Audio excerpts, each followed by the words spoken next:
Thanks for the upgrade, my dear. Ethan grinned as he strolled into the living room, tossing his sunglasses onto the coffee table. He stood there obnoxiously confident in his tailored suit and pristine new shoes, his luggage spilling high-end logos. First class to Europe, luxury hotels, this is the kind of life I've been missing, Sarah. I couldn't help it. I burst out laughing. What's so funny? He snapped, frowning. Oh, Ethan, I said, shaking my head. You have no idea what you've done. My name is Sarah, and I'm 34 years old. I work in cybersecurity, and for the last 7 years, I've been married to a man who turned out to be a walking red flag disguised as charm. Ethan was always the smooth talker, the dreamer, the one who made everything sound like a brilliant plan. Meanwhile, I was the one who made those plans happen, holding down a steady career while he bounced from one half-baked scheme to the next.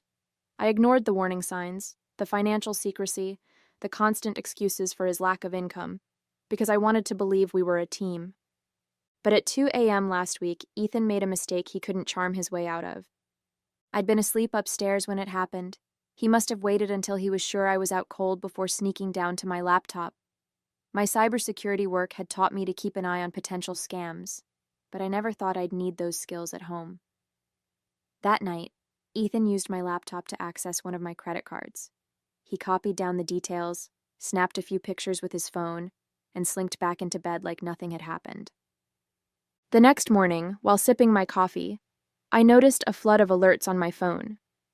I opened my banking app to find nearly $50,000 in charges: designer clothing, expensive watches, first-class flights to Paris. My stomach sank as the pieces clicked into place. Ethan was behind this. Of course he was. But instead of panicking, I smiled. The card he'd used wasn't a personal account. It was a dummy credit card tied to a training program I run at work.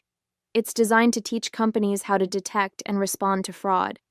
Every transaction triggers an automatic alert that goes straight to the authorities.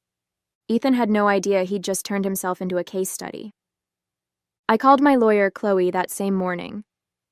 You're not going to believe this, I told her, recounting everything in detail. She didn't even try to hold back her laughter.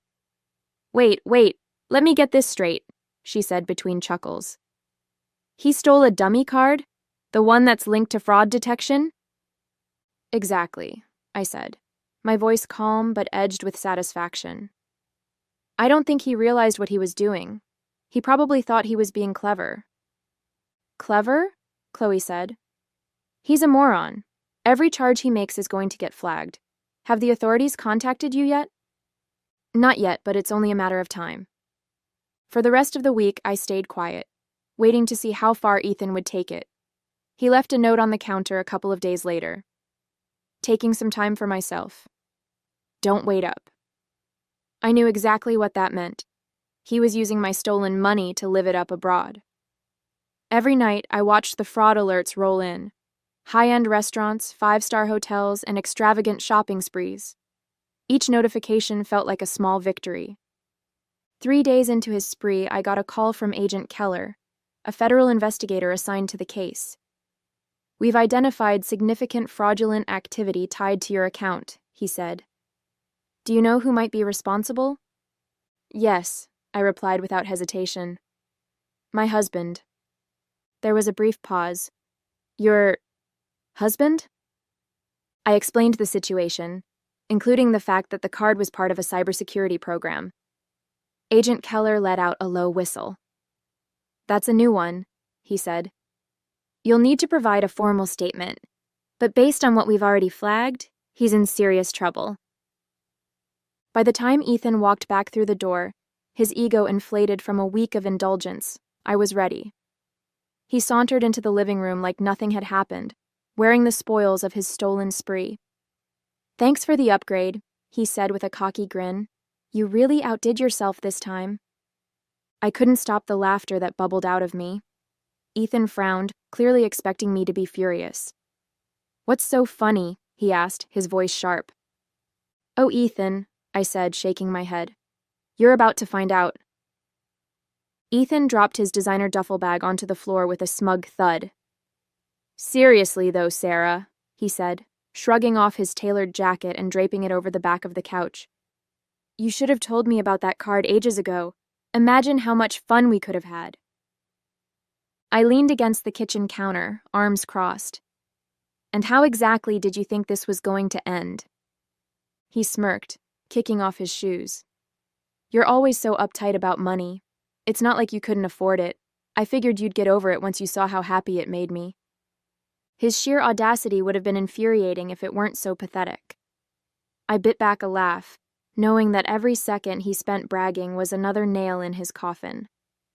"So, the watches, the flights, the hotels, you thought all of that was just a gift from me?" "Not thought," he said, pointing at himself. "Knew. It's about time you loosened up." I smiled, a tight-lipped expression that told him nothing. "I'll bet." Once Ethan disappeared into the shower, humming some obnoxious tune, I picked up my phone and texted Chloe. "He's back. Ready to move forward." Her reply was immediate. "Perfect. I'll alert Agent Keller." Over the past week, Chloe and Agent Keller had been preparing the case against Ethan. His every move had been tracked, every charge meticulously logged. From the designer clothing boutiques to the luxury hotels in Paris, his indulgence painted a picture of someone who thought they were untouchable. Ethan had no idea how deep he'd dug his own grave. Agent Keller had assured me that the fraud alerts from the dummy account had already triggered a full investigation.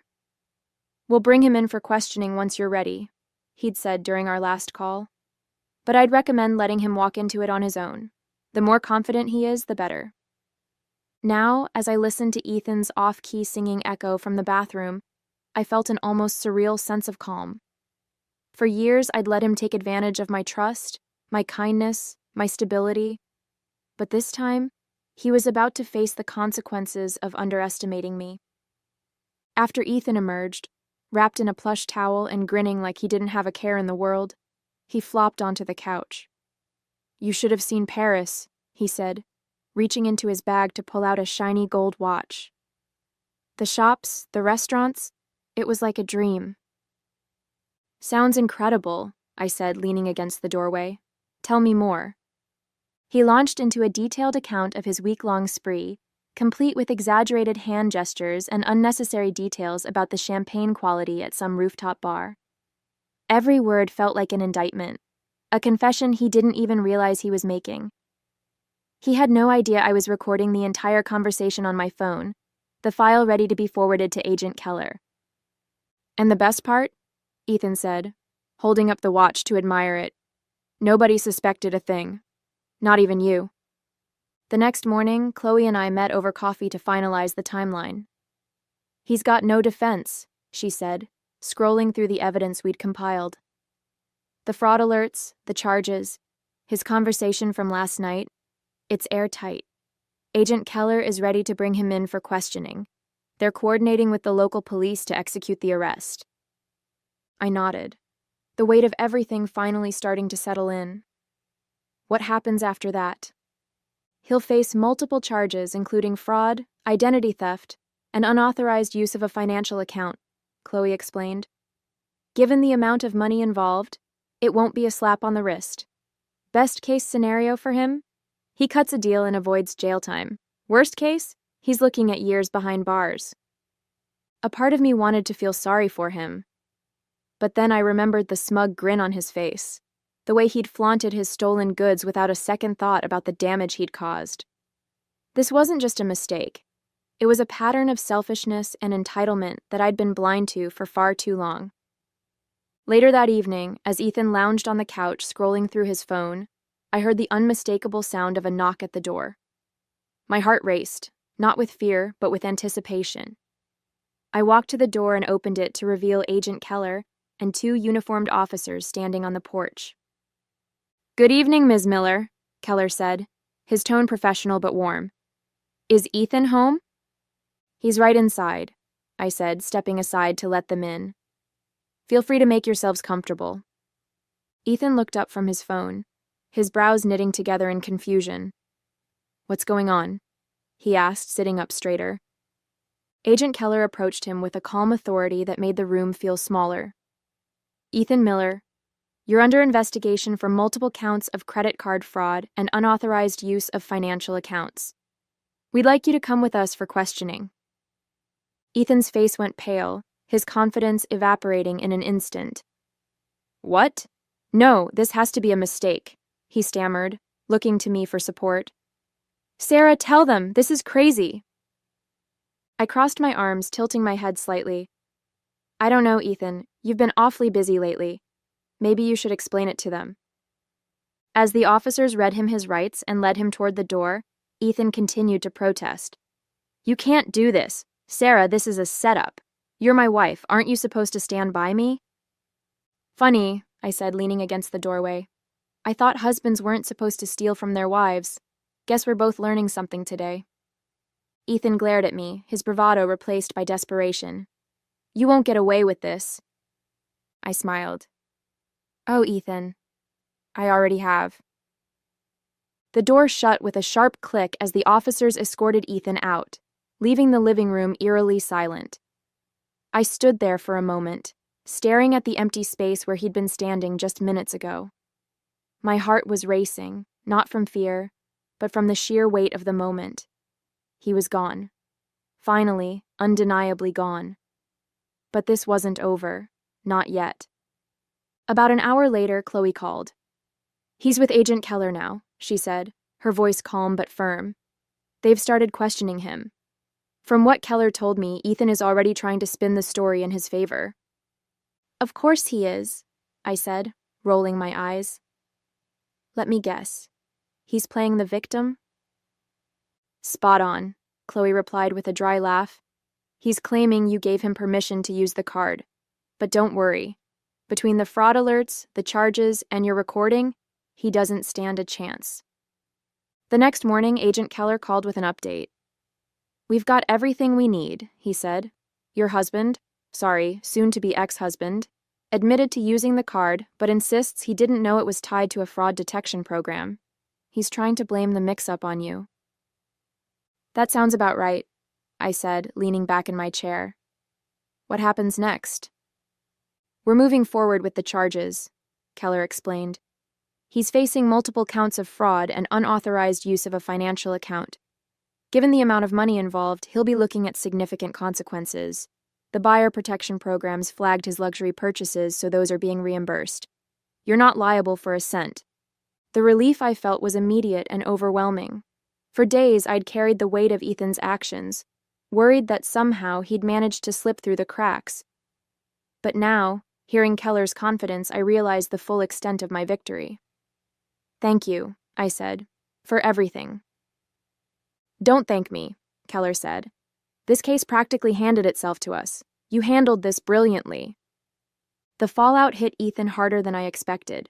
Word spread quickly among our mutual friends and acquaintances about his arrest, and it wasn't long before his carefully crafted image of the charming, carefree husband began to crumble. Nicole, the woman I suspected he'd been seeing, apparently dropped him the moment she heard about the charges. The designer goods he'd flaunted were confiscated, the flights he'd booked were canceled, and the banks froze his accounts. One evening, I got a call from an unfamiliar number. Against my better judgment, I answered, and sure enough, it was Ethan. Sarah, he began, his voice low and strained. I need to talk to you. I couldn't help but laugh. Ethan, the only thing you need to do is figure out how to explain yourself to the judge. Please, he said, his tone shifting to desperation. I messed up, okay? I didn't mean for it to go this far. I was just what? I interrupted, my voice cold. Just trying to steal $50,000 from me? Just hoping I wouldn't notice?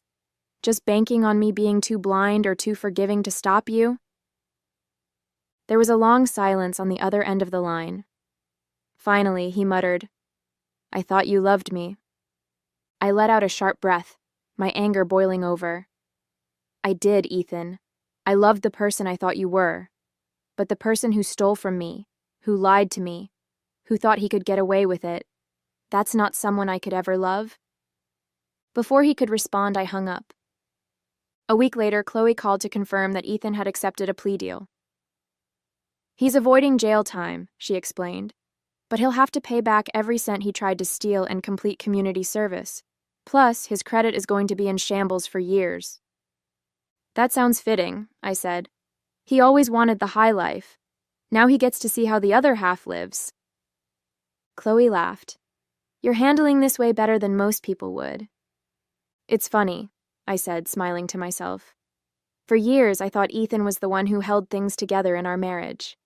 I thought his charm, his ambition, his big ideas were what kept us moving forward. But now I see it clearly. I was the one holding everything up. He was just dead weight.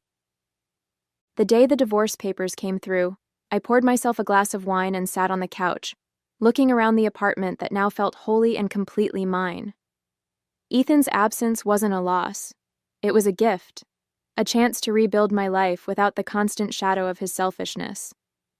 As I sipped my wine, I thought about the moment he'd walked through the door, flaunting his stolen goods and mocking me for the supposed upgrade he'd given himself.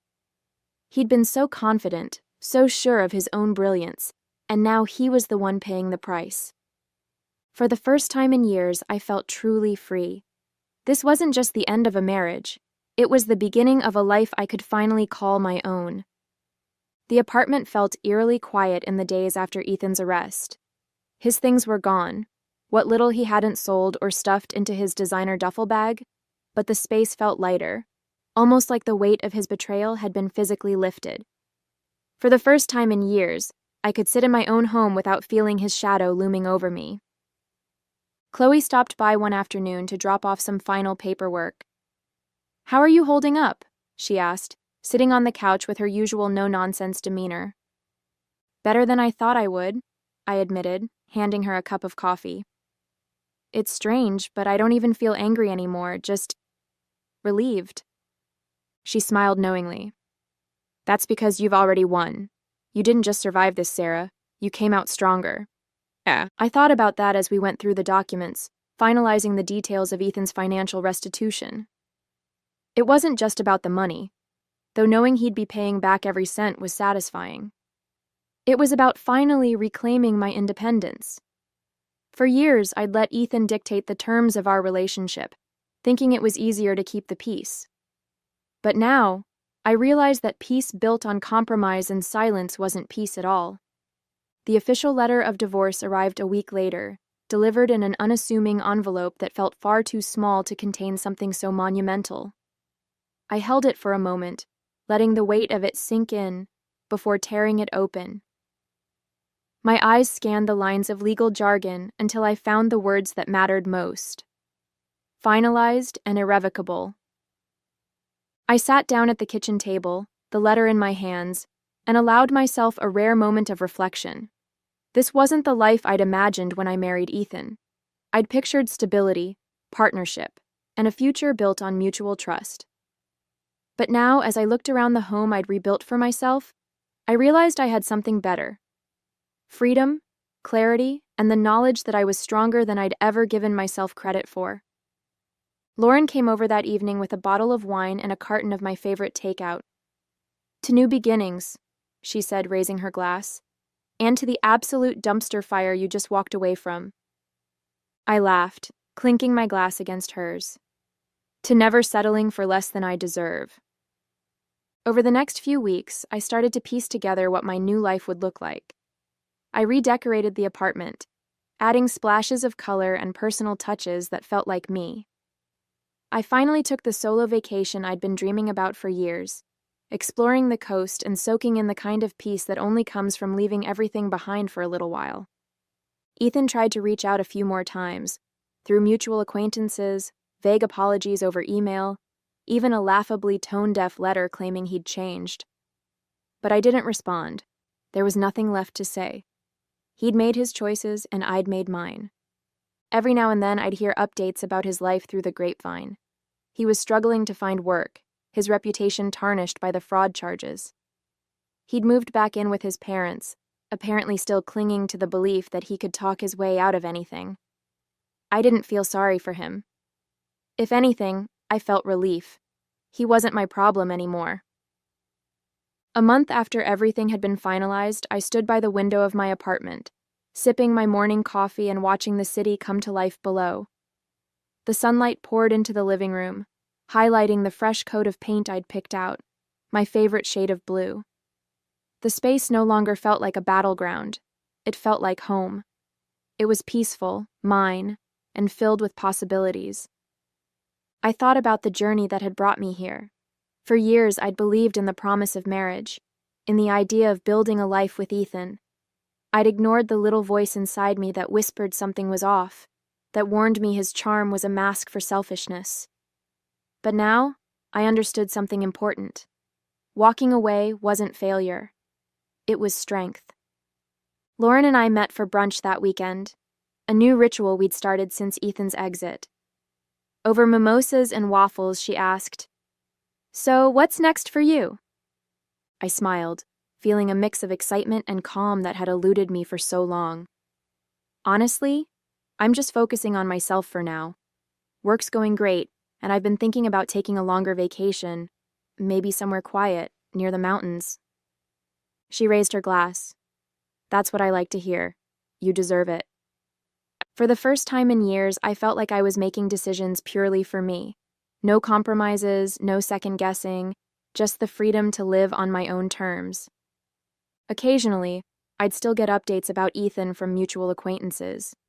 He was struggling to rebuild his life, moving from one low-paying job to the next, while trying to pay back the money he owed. The designer suits and luxury trips were long gone, replaced by a harsh reality he wasn't prepared for. I didn't dwell on it. He'd made his choices, and I'd made mine. The last time I heard from him was through an email, a long, rambling apology that seemed more self-pitying than sincere. I read the first few lines before deleting it without a reply. I didn't need closure from him. I'd already found it in myself. One evening, I sat on the balcony with a glass of wine, reflecting on everything I'd been through. The betrayal, the heartbreak, the fight to reclaim what was mine. It had all led to this moment. And while it hadn't been easy, it had been worth it. I no longer felt angry or bitter about what had happened. If anything, I felt grateful. Ethan's betrayal had forced me to confront my own strength, to stop compromising and start prioritizing myself. I'd learned to trust my instincts, to value my independence, and to never again let someone else take the reins of my life. As the city lights flickered in the distance, I raised my glass to the night sky. "Here's to me," I said quietly. "Here's to starting over." And with that, I closed the chapter on Ethan for good, ready to embrace whatever came next.